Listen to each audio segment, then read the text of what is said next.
Ойлаған нәрсеңіз тез орындалсын десеңіз, ең бірінші тез деген сөзді алып тастаңыз. Жалпы тез деген сөз ол адамды асықтырады.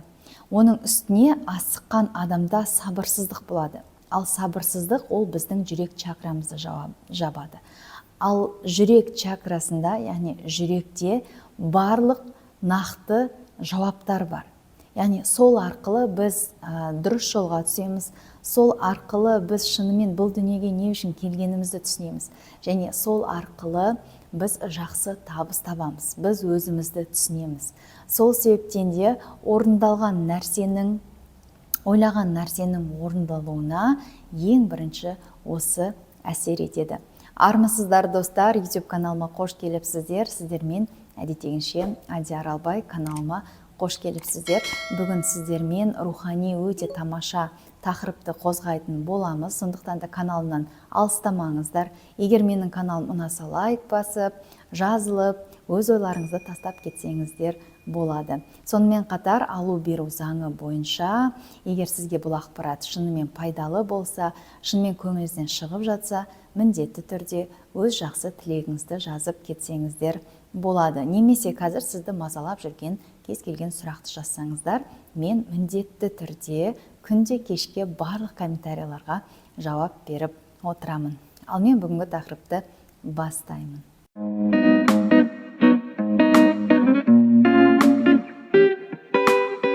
Сонымен неге кейбір адамдар бір нәрсені ойлаған кезде өте тез барлығы орындалып жатады?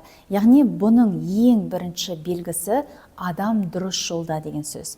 Дұрыс жолда дегеніміз не? Яғни адам өзінің миссиясын дұрыс орындап жатыр, ол дұрыс қадаммен келе жатыр, яғни ол сол салада мықты маман ретінде дами алады деген сөз. Яғни ол қазір дұрыс жолда. Былайша айтқанда түсінікті болды деп ойлаймын. Сол кезде ғана адамға керек адамдар кездеседі. Сол кезде ғана адамның тілектері тез орындалады. Ол ойлады, келді, ойлады, келді. Екінші себебі ол біздің миымыздағы хаос. Қазіргі ақпарат заманында білесіздер, ығы-жығы, әсіресе үлкен қалада тұратын адамдар тіпті мына кептелісте тұрып қалады, постоянно бір жаңалықтар, бір қорқыныш үрейлер, осының барлығын өмірден алып тастаған кезде көп адамдар шынымен іштей тынышталып, өзіне керегін алып, өзінің шынайы жүрек қалауын естіп, оның өзінің тілектері, ойлаған нәрселері тез орындала бастайды. Неге? Себебі қазіргі ақпарат заманда адам үнемі көп қабылдай берген сайын, оның жүрегін емес, ол именно логикасын көп ести бастайды. Бұлай істеу керек, ереже мынандай, қазір логиканы тыңдасақ, мынаны істеу керек, ананы істеу керек, демалмау керек деген сияқты ақпараттар өте көп келеді. Сол себептен де біз өзімізді естімей қаламыз да, артынша ешқандай тілектеріміз, ойлаған нәрселеріміз орындалмай жатады.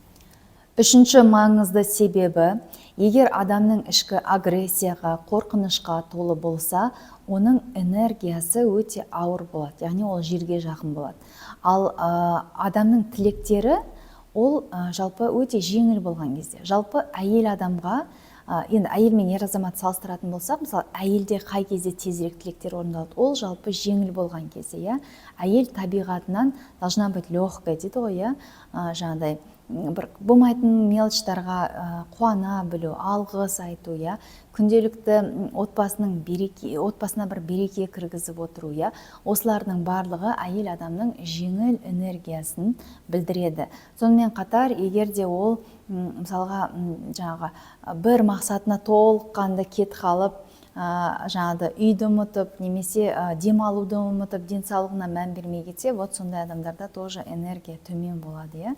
Сол себептен де қай кезде біздің тілектер, аффирмациялар орындала бастайды, біз жеңіл болған кезде, иә. Ал ер азаматтарда қалай? Ол кісілерде олар жалпы туылғаннан достигатор, иә. Сол себептен де оларға бүйтіп жеңіл энергияда ақша табу немесе тілектерін орындалу жұмыс жасамайды. Ол кісілерде көбінесе логика арқылы барлығы жұмыс жасайды. Ал әйелдерде көбінесе жүрек арқылы, яғни жүрек чакрасы арқылы, өз сезімдерін есту арқылы жұмыс жасайды. Сондықтан да өзіңіздің қалауларыңызды естіп, шын мәнінде ішкі жан дүниеңізді естіп, ойлаған нәрсеңіз тез орындалсын десеңіз, онда үнемі тыныштықта болуды, өзіңізді естуді, ешқайда асықпауды, тез деген сөзді алып тастауды үйреніңіз. Егер де сізге дәл осы жетіспей жүрсе, иә, сіз үнемі хаоста жүрсеңіз, асығып жүрсеңіз, не істеріңізді білмей, қайда барарыңызды білмей, депрессия мен стрессқа түсіп кетсеңіз, онда медитация жасауға кеңес беремін. Өйткені медитацияның арқасында біз ішкі тыныштықты орнатамыз. Егер де ақшамен мәселелері болса, ақша мәселесін шешеміз, иә. Яғни ол жерде тыңдай салып ақша келеді деген сөз емес. Жоқ, ол жерде біз блоктарымызбен жұмыс жасап, ақшамен достасып, оның энергиясын біле бастаймыз. Және миға күнделікті сол медитацияны тыңдау арқылы жаңа программа енгіземіз. Сол кезде бізде барлық жағынан, барлық сфералар өзінің жақсы деңгейіне жететін болады. Медитацияны YouTube каналда өте көп, немесе менің авторлық медитациямды алсаңыздар болады, бағасы өте қолжетімді, 3-ақ мың теңге тұрады.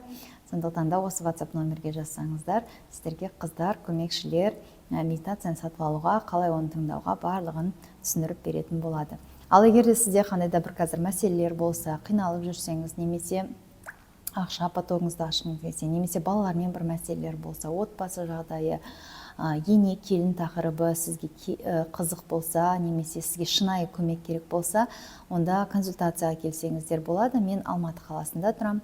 Алматыда офлайн кездесулер болып жатады.